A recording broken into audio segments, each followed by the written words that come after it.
Internet marketers, meet Bing. Bing, meet internet marketers. Right, with the introductions out of the way, let's get you two acquainted. Point number one, Bing likes to take things literally. Bing is a bit like that slightly slow friend that you had in school who didn't really understand jokes. Or, to put it another way, as in AI, Bing is probably somewhere on the spectrum. Yes, taking things too literally is one of the most common criticisms leveled at Bing, and that's because it has a tendency to simply look for exact matches in the content. If you search for "I like to eat steak," then Bing will look for websites that have that phrase or something similar in the text.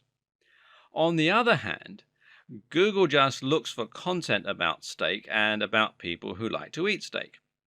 In this way, Google shows a little more understanding and has more ability to read between the lines. Not that this is always a good thing, mind. Sometimes Google's second guessing can actually be a bit irritating and can lead to results that aren't directly related to what you're looking for. If you ask a question, for instance, then Bing will be more likely to bring up a page where someone else has asked the same question, and this can be very useful. But what it means for you is that it's still worth using some keywords. Whereas Google is much more about latent semantic indexing and writing around the subject, perhaps using some long tail keywords, Bing will still reward you for including the very basic keywords that you're trying to rank for. So try and do a little of both. You'll want to use a slightly lower link density than you used to if you want to avoid being penalized for spamming by Google, but you should still include some keywords there for Bing. Point number two, user engagement matters. Something that Google and Bing can agree on is that user engagement matters. Except Bing is even more explicit about this, if anything, and has even coined a phrase to describe the activity they want to avoid: pogo sticking. There will be none of this, thank you very much.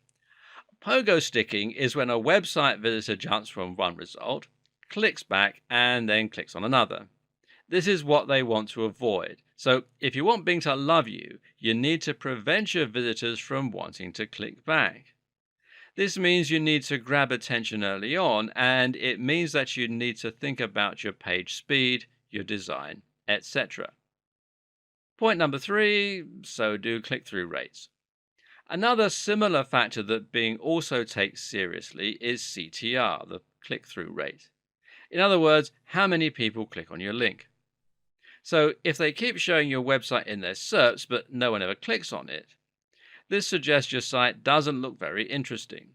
All it's doing is cluttering up the page and taking up space that another site could make better use of. This is quite a clever way for Bing to check that the results coming up are relevant, or that they seem relevant in the eyes of visitors. This is interesting because it's not something that Google talks a lot about, and improving your CTR is going to involve a rather different process compared with the SEO practices you're probably used to. What improves CTR? Well, many things, but of course the title and the meta description are going to be right up there. Think about what will be interesting for someone who is searching for the key phrase that you're trying to rank for. Make sure there is a direct connection here and have all the signals pointing to the same topic. And learn how to write engaging titles and descriptions. Point number four, social signals are big on Bing. There's some debate still as to the role of social signals on Google even now. We know for a fact that getting +1s on Google Plus will improve your Google ranking, but whether the same is true for Facebook likes is less certain. And if Facebook was central to Google's strategy, then you might ask why BuzzFeed isn't the #1 result for every search.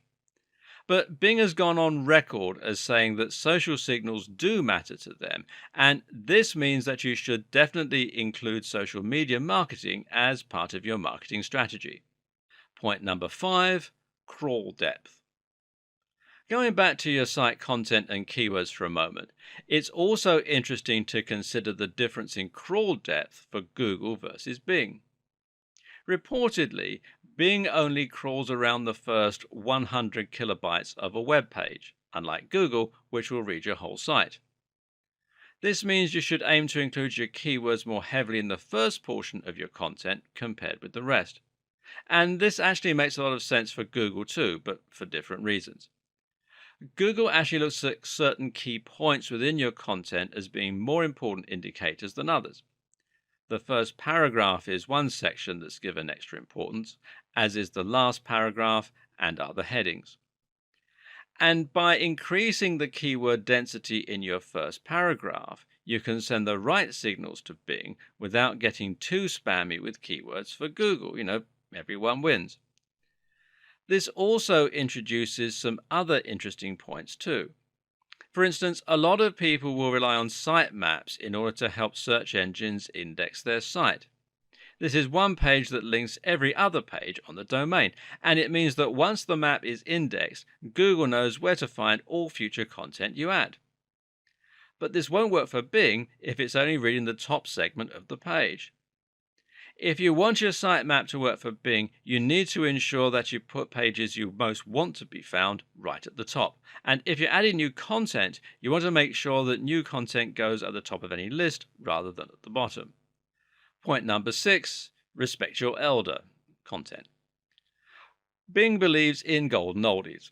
In other words, it believes that an older domain is more likely to be authoritative than a newer domain. So if you have a page that's been around for a long time, you'll find it gradually climbs up the rankings. This is one thing that's personally always put me off about Bing. Most of the research I do requires up-to-date and current answers, and that means I can't make do with posts from 2012. When I search on Bing, I'm often left wondering if anything I'm reading is relevant anymore. This is a personal preference though. As far as SEO goes, it's actually a good thing. Why? Because it means that Google is going to like fresh content and Bing will give it some love as it starts to fade. But do bear in mind that both Bing and Google prefer older domains. Of course, there are way more differences than we have time to go into in detail, so let's look at some rapid-fire differences to finish off. Bing likes keyword domains more, Google prefers brand name domains. Bing takes site authority very seriously. It likes editorial content, older domains, and established organizations. PageRank is less relevant for Google these days, and it's never been relevant for Bing. Bing likes content closely linked to a site's homepage, and it likes breadcrumbs. Another thing to take some time to learn is about Bing's spam filter, and this is how Bing decides whether or not to penalize sites that show up in its SERPs. So you need to make sure that you observe the rules that Bing recommends. This means being careful about your outbound links, only link to clean sites, don't trade links, and use Bing's webmaster tools to find out if your site's been blocked. That's right. Bing has a webmaster tools just like Google does, and it's just as useful / invaluable for marketers. And you can find this at bing.com/toolbox/webmaster. As the Alan Parsons Project sang, where do we go from here? Now you have lots of information about why Bing SEO matters, how it works, and how different it is from Google. But you also know that you need to keep focusing on Google. So what's the best way to proceed? Well, exactly as we said earlier. For the most part, you're not going to do anything that differently, but you may want to consider including a few more keywords in your opening paragraphs. Maybe show a little more love to your legacy content and perhaps reorganize your sitemap. Oh, and definitely think about your titles, your meta descriptions, and how these factors will impact on your CTR. And in doing all that, you'll be throwing Bing the occasional bone that will help you to succeed a little bit more on the second biggest search engine in the world.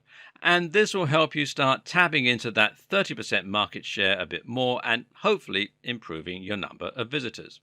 And if the Google apocalypse ever does come, at least you'll have a backup site that will still be bringing you fresh visitors and helping you to run your business. And then everyone else will find themselves wishing they paid just a little bit more attention to old number 2. Oh, and one last thing. Why not go and take a look at your current rankings on Bing right now? If you haven't looked before, then it might surprise you just how similar or different the results are.